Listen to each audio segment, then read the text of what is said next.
Bismillahirrahmanirrahim. Assalamualaikum warahmatullahi wabarakatuh. Alhamdulillahirabbil alamin wal 'aqibatu lil muttaqin wala udwana illa 'alal zalimin. Asyhadu an la ilaha illallah wahdahu la syarika lah wa asyhadu anna Muhammadan 'abduhu wa rasuluhu la nabiyya ba'da. Allahumma salli wa sallim ala sayyidina wa habibina wa maulana Muhammad wa ala alihi wa sahbihi ajma'in. La hawla wa la quwwata illa billahil aliyyil azim. Amma ba'du. Hadirin jamaah salat zuhur Masjid Al-Badar insyaallah dimulakan oleh Allah Subhanahu wa taala.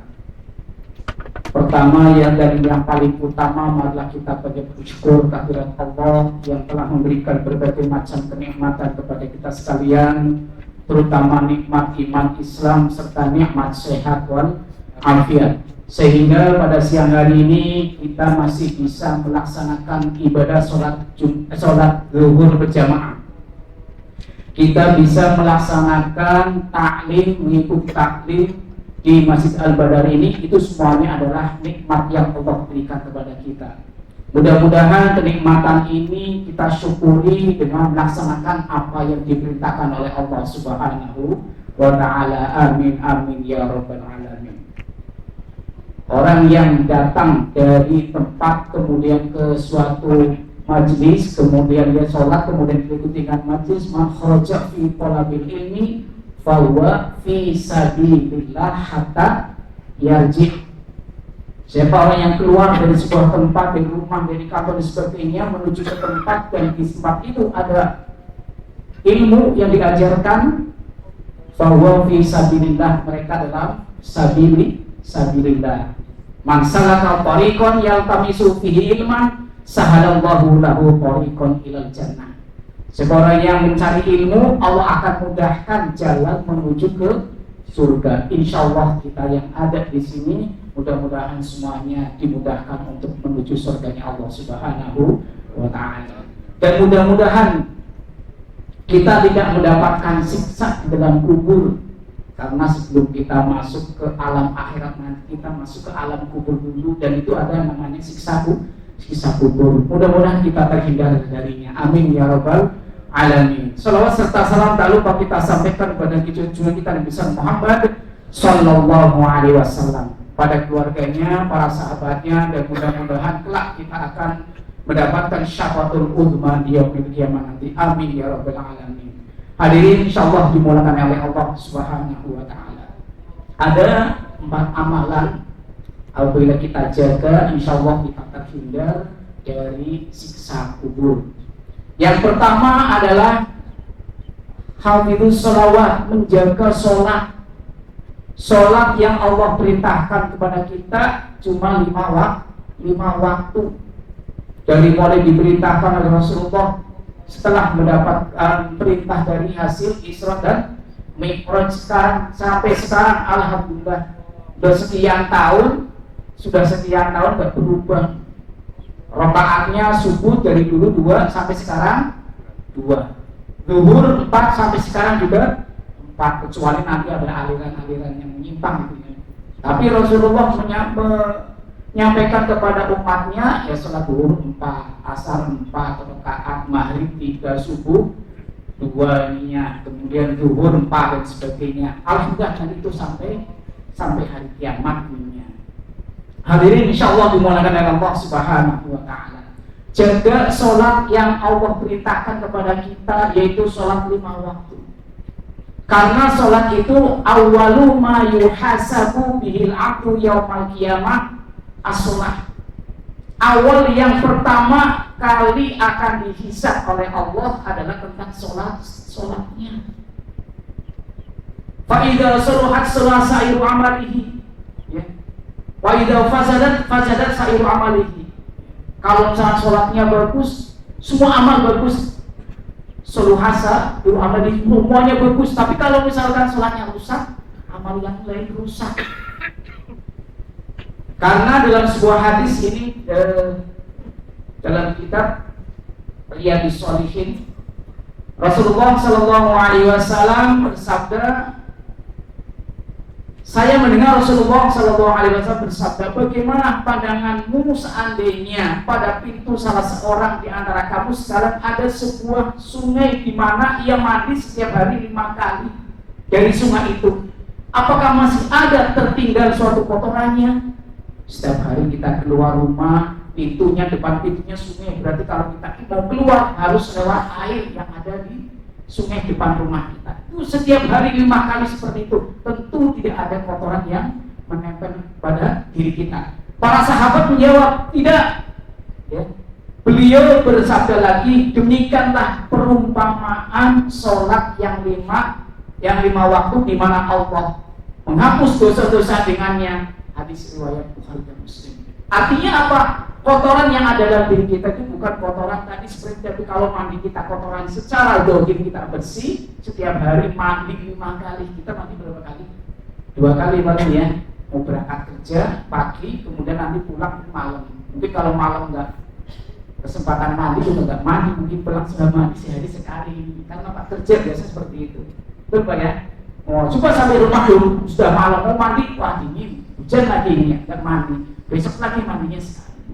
Tapi kalau mandi 5 kali, tentu tidak ada kotoran menempel pada diri kita. Itulah perumpamaan orang yang sholat, tidak ada dosa yang ada dalam diri kita ketika kita sholat 5 waktu dengan benar. Habis sholat diampuni, habis sholat diampuni, habis sholat diampuni. Masya Allah. Inilah dengan sholat. Kemudian di hadis yang lain, riwayat Muslim, dari Jabir radhiyallahu anhu berkata, Rasulullah SAW bersabda, perumpamaan sholat 5 waktu itu adalah seperti sungai yang penuh air mengalir pada pintu salah seorang di antara kamu sekalian, di mana ia mandi 5 kali setiap hari dari sungai tersebut. Ini riwayat Muslim, lebih pendek ya. Kalau di atas itu riwayat Bukhari dan Muslim. Sama seperti itu. Ketika kita rajin sholat dan sebagainya, ya, kemudian sholat kita bukan lagi sekedar kewajiban, tapi merupakan sebuah kebutuhan. Beda loh ya.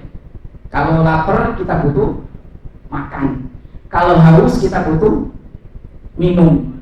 Kira-kira kalau haus kita butuh minum apa diem? Pasti kita mencari. Kita butuh lapar, butuh makan, lapar, ya. Berarti kita mencari makanan dan sebagainya. Begitu juga ketika kita sudah masuk waktu sholat, kita segera untuk menghadiri panggilan sholat tersebut. Artinya apa? Kita yang butuh. Kita yang butuh kepada Allah, bukan Allah butuh kepada kita. Kenapa? Umat Nabi semuanya sholat, Allah bukan. Allah tidak butuh. Karena kebutuhan itu merupakan kebutuhan kita. Atau misalkan nggak sholat semuanya, Allah juga kalau nggak sholat semuanya, Allah juga nggak rugi. Betul ya? Rugi nggak Allah? Kalau umat nggak pada sholat, rugi? Nggak. Allah nggak rugi. Yang rugi diri kita.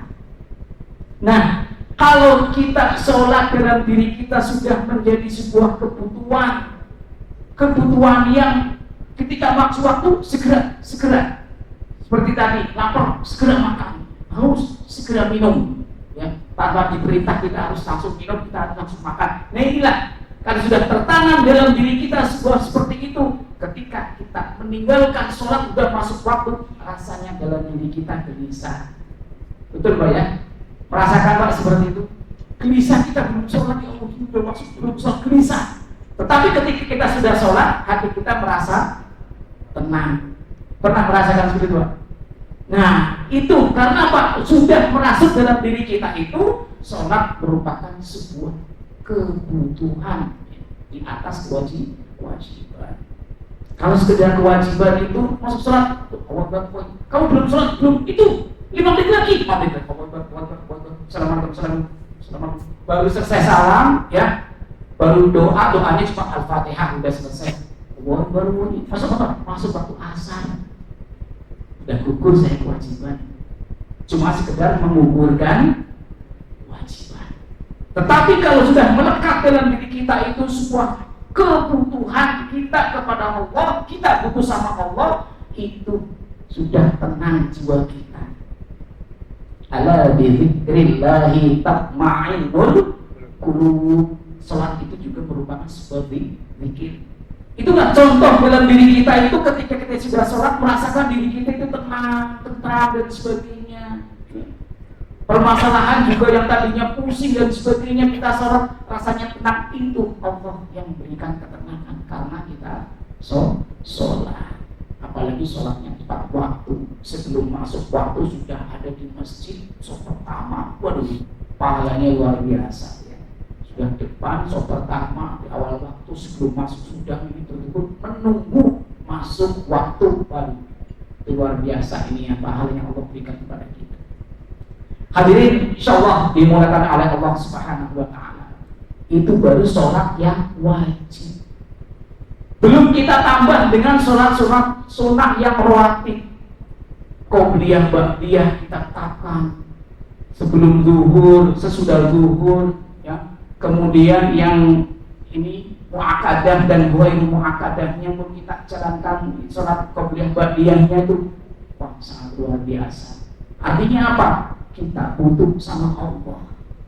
Gimana nggak rasa tenang kalau kita sholat sunnahnya pun kita laksanakan, sholat wajibnya pun kita tentu harus dikerjakan, ditambah dengan sholat malam, sholat sunnah malam.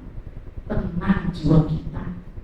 Punya permasalahan apapun kalau kita minta sama Allah, kemudian kita mendekatkan diri kepada Allah dengan sholat dan penuh dengan kesabaran, insya Allah hati kita akan tenang.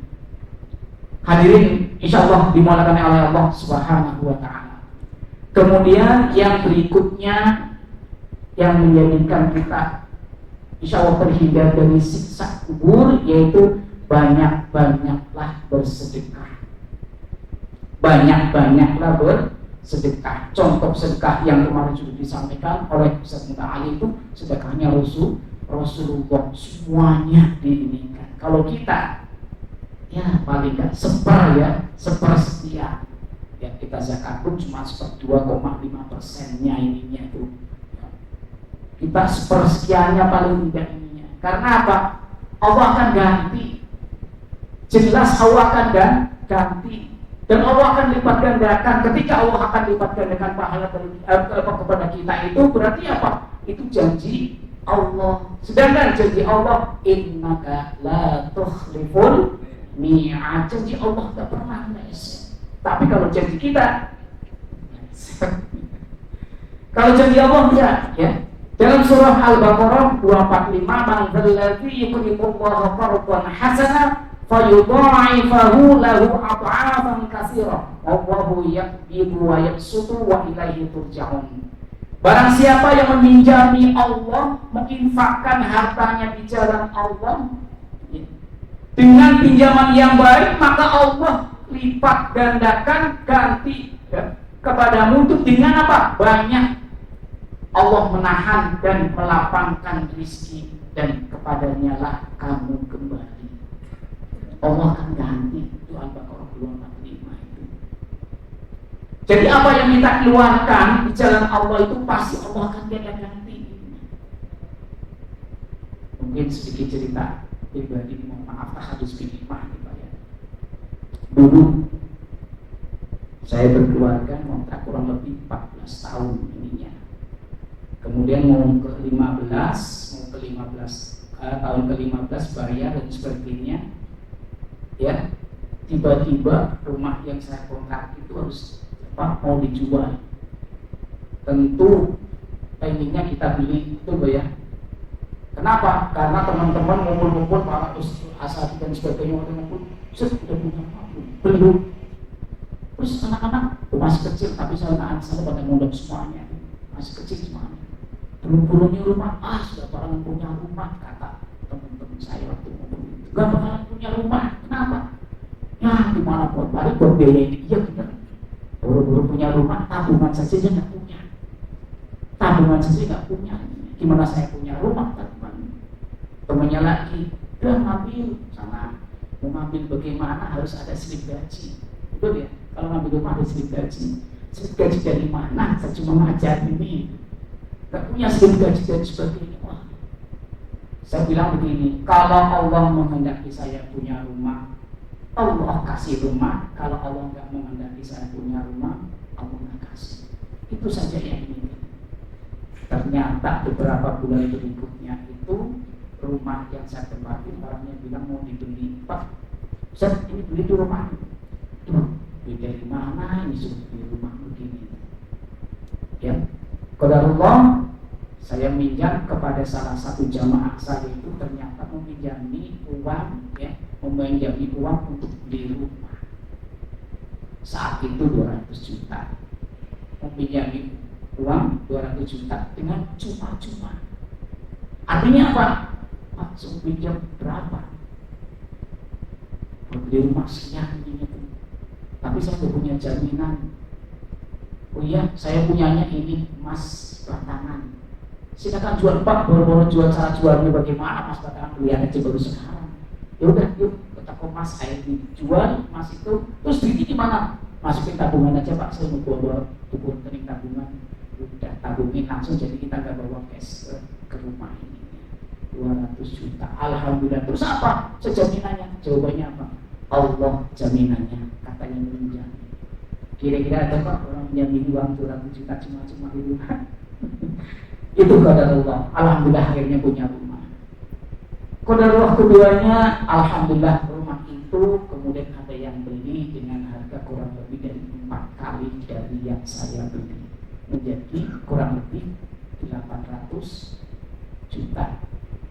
Kurang lebih segitu, 800 juta dalam tempo 8 bulan berikutnya. Kira-kira masuk akal nggak Pak? Kira-kira kalau 800 juta kita mau ngumpulin 800 juta itu berapa tahun Pak? Ada 10 tahun? Bisa ngumpulin 800 juta?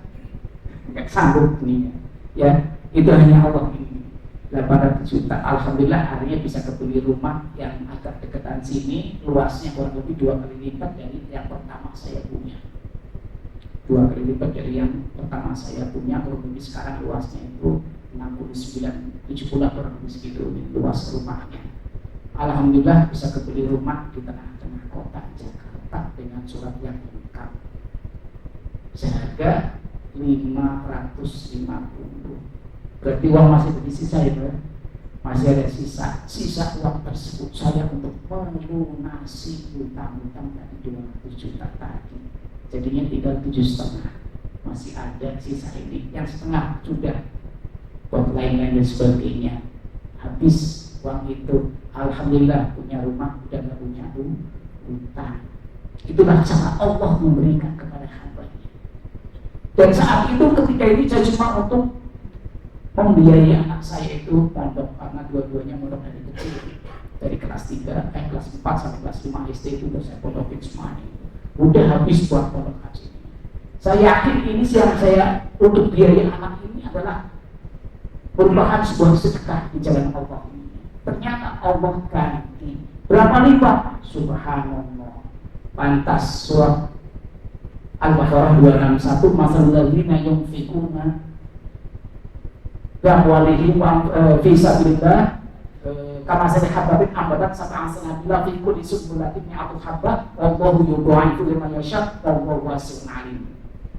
Perumpamaan orang menafkahkan di jalan Allah, yaitu 1 biji tumbuh 7 tangkai. 1 tangkainya 100 buah. Jadinya berapa? 700.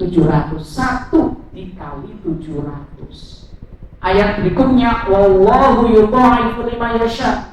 Bahkan Allah akan melipat gandakan sesuai dengan kehendak Allah. Kira-kira kalau kehendak Allah 1000, 10.000 kali lipat sanggup. Allah wallahu wasi'un alim.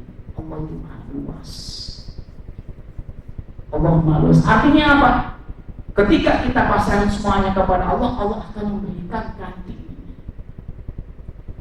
Cuma kadang-kadang kita yang ragu. Ayatnya sudah jelas, kita masih ragu. Ya mungkin seperti saya sendiri ini, seperti itu ya. Jemaah ini ya, yakinkan itu apa yang tertera, apa yang ada dalam Quran, yakinkan itu dan amalkan. Ya kita nggak mengamalkan sedikit. Oh ya, dapat sedikit amalkan, dapat sedikit amalkan. Coba itu buktikan dengan itu. Nih, Allah sudah membuktikan. Alhamdulillah ya. Alhamdulillah bisa keburu. Gak masuk. Ketemu teman saya tadi ngobrol. Ustaz sudah punya rumah. Alhamdulillah saya sudah punya rumah. Gimana? Itu di Gambir ini. Sekarang Bonjai satu ini di wilayah Gambir. Wilayah Gambir gimana? Katanya punya tabungan. Iya, saya sudah punya tabungan. Tapi tabungannya ada di Allah. Allah kasih ketika kita ini. Nah inilah ya. Ini tak harus ini apa ini. Artinya apa? Ketika kita memberikan sebuah sedekah di jalan Allah dengan ikhlas, insya Allah Allah akan ganti. Yang penting dalam diri kita ikhlas. Cuma itu yang berat. Betul ya? Ikhlas itu yang berat. Ada yang orang nyumbang itu sekian besar. Oh, namanya ini si fulan sekian ini. Satunya lagi tulis nama saya itu hamba Allah. Wah, hamba Allah ini. Padahal dia ngaku-ngaku hamba Allah. Kalau ngaku kan sah saja ya ngaku ininya. Tapi nggak diakuin oleh Allah. Ini ngaku hamba Allah sekian juta, hamba Allah sekian juta. Sampingnya Bapak tadi kan dengan hamba Allah. Itu saya. Bapak saya bapak hebat ini hamba Allah. Ngaku hamba Allah. Tapi yang diakui oleh Allah cuma siapa? Nabi Muhammad sallallahu alaihi wasallam. Ketika subhanalladzi asra bi 'abdihi, itu siapa? Nabi Muhammad. Kalau kita ngaku hamba Allah, biar ikhlas, biar ini akan dibacakan hamba Allah, biar ikhlas dan sebagainya, nggak tahunya dibuka sendiri dirinya itu. Ngaku hamba Allah ini. Hadirin, insyaallah dimudahkan oleh Allah Subhanahu wa taala. Nah, ketika kita bersedekah dan sebagainya itu kita ikhlaskan hanya mengharap ridho Allah. Ketika nanti suatu saat kita butuh, suatu saat Allah itu tahu kebutuhan kita, karena yang lebih tahu kebutuhan persis kita itu adalah Allah. Tersembunyi dan sebagainya itu Allah yang tahu. Kebutuhan-kebutuhan apa yang akan Allah berikan kepada kita itu Allah lebih tahu. Ketika kita banyak, mungkin anak kita banyak butuh biaya dan sebagainya, biaya harus sekian, pasangan sama Allah, kita usaha dan sebagainya, Allah akan memberikan jalan keluarnya. Allah akan memberikan biaya-biayanya. Ketika saya mau memondokkan anak langsung 2, kalau dipikir-pikir saya hitung-hitungan tiap bulannya bingung. Tapi saya konsultasi para kiai, beberapa kiai itu 3 bulan saya harus untuk merenung, mempertanyakan dan sebagainya, hubungi para kiai dan sebagainya, para ulama dan sebagainya, tanya apa jawabannya? Allah yang biayai, bukan kamu. Beberapa kiai jawabnya Allah yang membiayai, bukan kamu. Tapi iya, kita cuma ikhtiar. Nanti Allah akan tunjukkan. Dan itu semuanya ternyata tahdits binikmah itu sangat min haitsu la yahtasib. Setiap bulannya terjadi sebuah min haitsu la yahtasib. Kemudian yang ketiganya lagi mondok, 3-tiganya dan beda tempat. Satunya di Karawang, satunya di Jagakarsa, satunya di Jawa Timur. Dan setiap minggu ya, setiap bulannya ketemu ini harus nengokin setiap bulannya. Berarti kalau misalkan 3 orang 3 minggu berturut-turut, minggu pertama, minggu kedua, minggu ketiga, minggu keempat arisan keluarga, pas habis. Kira-kira butuh biaya nggak Pak? Butuh biaya. Ke Karawang butuh biaya, ke ini butuh biaya, ke Jawa Timur butuh biaya dan sebagainya. Dan bukan cuma biaya, harus menyelesaikan administrasinya dan sebagainya. Itu berapa yang harus dikumpulkan, harus kita kumpulkan. Subhanallah, itu nggak masuk akal kita. Tapi apa? Subhanallah, Allah berikan in haitsu la yahtasib. Itu setiap kali kita laksanakan ini. Ini karena apa? Yakin kita kepada Allah bahwa Allah yang membiayai anak-anak dalam mencari ilmu. Maka kemarin pernah disampaikan orang itu, dia itu terselamatkan dari siksa kubur dan sudah diperlihatkan. Ustaz siapa kemarin menceritakan itu diperlihatkan, kemudian dia sampai pingsan, kemudian ini lagi ya, bisa Zaki Umar kalau nggak salah itu dia udah tadi disebut. Kenapa? Gara-gara apa? Ini mencari ilmu. Yang satu lagi gara-gara membiayai untuk orang yang mencari ilmu. Itu sudah diperlihatkan ya, taman-taman surganya di alam kuburnya itu. Artinya apa? Nih ketika ketika kita melihat seperti itu, pasrahkan semuanya kepada Allah. Billahi ta'ala, insya Allah Allah akan ganti dan tercukupi kita dalam hidupnya, ya. Akan memenuhi sesuatu yang min haitsu la yahtasib, yang tidak disangka-sangka rezeki Allah datang bagi kita. Baik, selanjutnya agar kita terhindar dari syukur adalah banyak-banyaklah kita membaca Al-Quran. Tadi pertama menjaga sholatnya, kemudian kedua banyak kita bersedekah, yang ketiga banyak-banyaklah kita membaca Al-Quran. Iqra'ul Quran fa innahu ya'ti yaumal qiyamah syafi'an li ashabi. Bacalah Al-Quran karena nanti bacaan Al-Quran kita itu nanti akan sebuah penolong bagi kita pada hari kiamat nanti. Yakin ini Rasulullah yang menyampaikan nanti akan menjadi ini. Ini apa? Itu adalah bacaan Al-Quranmu ketika masih hidup di dunia. Walaupun di dunia ini hidupnya cuma beberapa saat, tapi ketika dimanfaatkan kita benar-benar untuk beribadah kepada Allah, Allah akan ganti dengan kita merasakan kehidupan yang abadi di akhirat nanti. Hidup cuma sementara di dunia ketika kita cuma mampir. Tapi mampir yang sementara itu kalau kita manfaatkan benar-benar untuk mendekatkan diri kita kepada Allah, Allah akan ganti kehidupan yang luar biasa nanti di akhirat nanti, kehidupan yang abadi. Oh, ini ternyata ini hasil daripada jerih payah kita ketika kita hidup di dunia. Karena apa? Satu huruf Al-Quran saja itu 10 kebaikan. Bagaimana kita membaca Al-Fatihah setiap hari? Mungkin kalau sholat fardunya 7 rakaat, 17 rakaat, 17 kali kita Al-Fatihah. Belum sholat sunnahnya, kita berapa rakaat, sholat sunnah sehari semalam, sholat tahajudnya kita bacakan dan sebagainya. Itu baru Fatihahnya aja berapa kali, berapa huruf yang kita baca dari Al-Fatihah tersebut, itu baru Al-Fatihah. Apalagi kalau kita sholat malam, kemudian baca suratnya itu surat malam 1 juz, kita baca surat ini yang juz pertama, malam pertama juz ini, malam kedua 30 malam selesai khatam. Masya Allah. Dengan cara apa Pak? Caranya begini Pak, kan ada standar itu ya, standar yang depan Quran yang besar itu, belilah itu ya, standar yang besar itu, Quran yang besar taruh depan. Sholat mulai kurang lebih sekitar jam 2:30 ya, jam 2:30 ini kita mulai sholat. Mungkin sekarang subuh jam 4 lewat, 1 jam setengah kalau kita bacanya agak pelan sama ini, insya Allah 1 juz itu selesai. Berarti 30 malam, 30 juz, berapa pahala yang Allah berikan kepada kita. Itu kita membaca Al-Quran seperti itu ya. Tiap malam kita di sini buka, terus ini 2 halaman, terus ininya itu. Nah, hadirin insyaallah dimakan oleh Allah Subhanahu wa taala. Dan yang keempat, banyak-banyaklah bertasbih. Banyak-banyaklah bertasbih ya, agar kita ya, dihindari dari siksa kubur. Banyak bertasbih.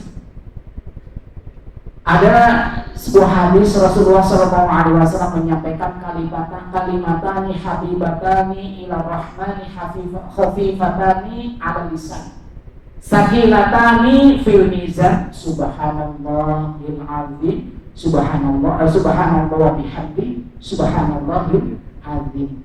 Kalimat yang ringan diucapkan tapi berat timbangannya. Apa itu? Subhanallah wa bihamdihi subhanallahil azim. Kira-kira ringan ya?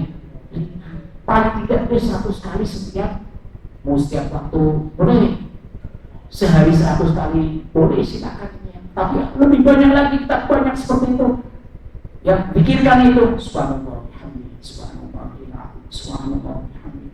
Syukur-syukur sambil menunggu waktu masuk koma dan sebagainya, baca itu, baca istighfar, baca tasbih dan sebagainya itu, langgengkan itu ya, lazimkan itu. Insya Allah dengan kita sering mengucapkan zikir kepada Allah yang pahalanya sangat luar biasa, tapi ringan diucapkan itu, insya Allah itu akan menambah pahala-pahala di sisi Allah Subhanahu wa taala. Pahala kita di sisi Allah. Amin ya rabbal alamin. Hadirin insyaallah dimuliakan oleh Allah Subhanahu wa taala. mudah-mudahan kita bisa amalkan dalam kehidupan sehari-hari. Yuk kita semakin sholat kita semakin kita jaga dengan sebaik-baiknya agar sholat kita itu bernilai di sisi Allah Subhanahu wa Ta'ala, terutama sholat fardu kita.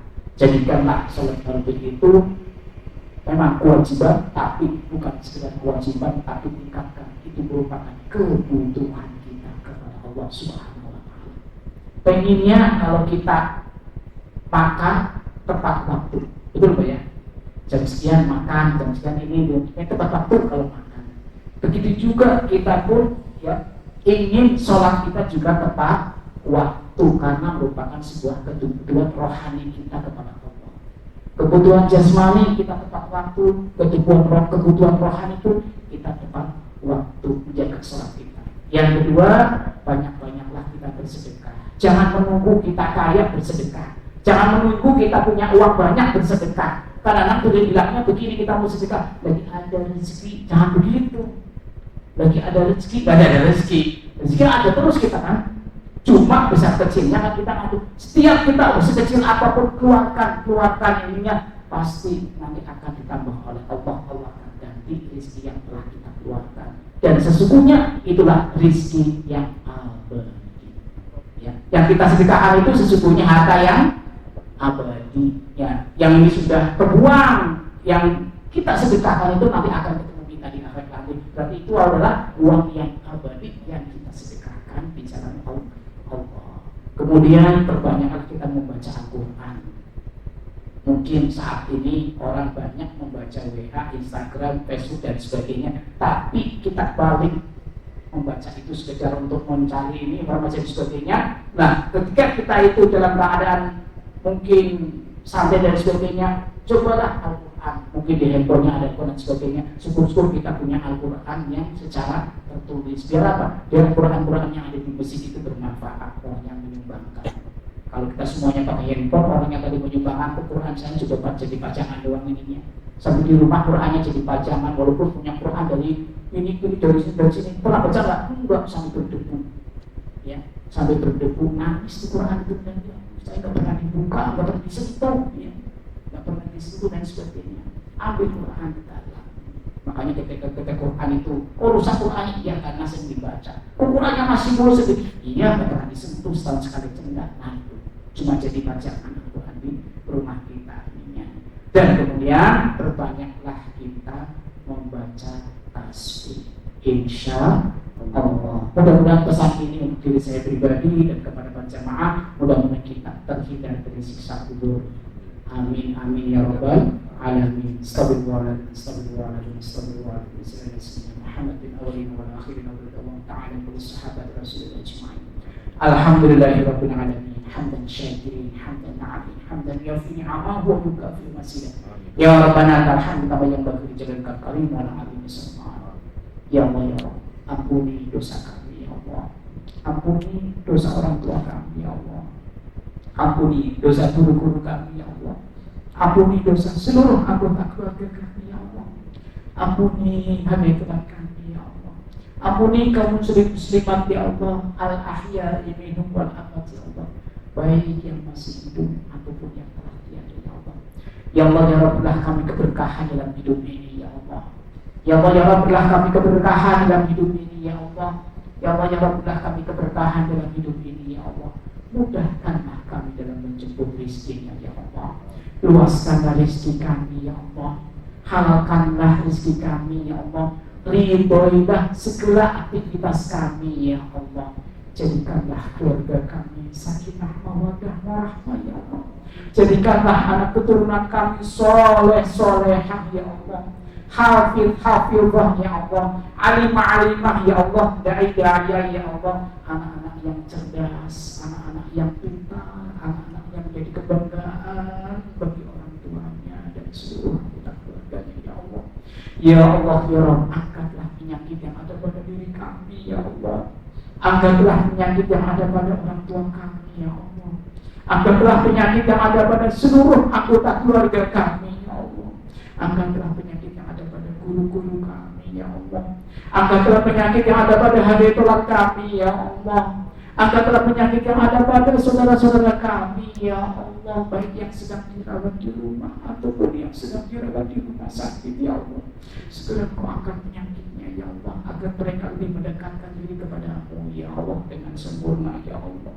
Ya Allah, ya Rabb, berilah hidayah kepada saudara-saudara kami yang belum mau berjamaah, ya Allah. Lembutkanlah hatinya, ya Allah.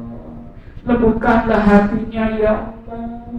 Lembutkanlah hatinya, ya Allah, agar mereka mau berjamaah dengan sholat 5 waktu, ya Allah. Agar masjid menjadi makmur, ya Allah. Rabbana la tuzigh qulubana ba'da idh hadaitana wa hab lana min ladunka rahmah innaka antal wahhab. Rabbana zalamna anfusana wa illam taghfir lana wa tarhamna lanakunanna minal khasirin. Allahumma arinal haqqa haqqan warzuqna ittiba'ah wa arinal batila batilan warzuqna ijtinabah. Rabbana hab lana min azwajina wa dhurriyyatina qurrata a'yun waj'alna lil muttaqina imama. Waghfir lana walidaina warhamhuma kama rabbawna shighara. Waghfir lana walidaina warhamhuma kama rabbawna shighara. Waghfir lana walidaina warhamhuma kama rabbawna shighara. Allahumma 'ala dzikrika wa syukrika wa husni ibadatika hasibna hisaban yasira. Rabbana atina fid dunya hasanah wa fil akhirati hasanah wa qina adzabannar wa adkhilna al-jannata ma'al abrar ya aziz ya ghaffar ya rabbal alamin. Wassalamu ala sayyidina Muhammadin nabiyil ummi wa alihi wasallam. Subhana rabbika rabbil izzati amma yasifun wa salamun alal mursalin walhamdulillahi rabbil alamin. Bismillahirrahmanirrahim.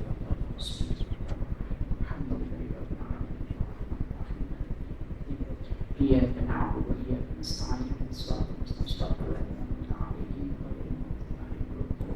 سبحانك اللهم وبحمدك أشهد أن لا إله إلا أنت أستغفرك وأتوب إليك. السلام عليكم ورحمة الله وبركاته.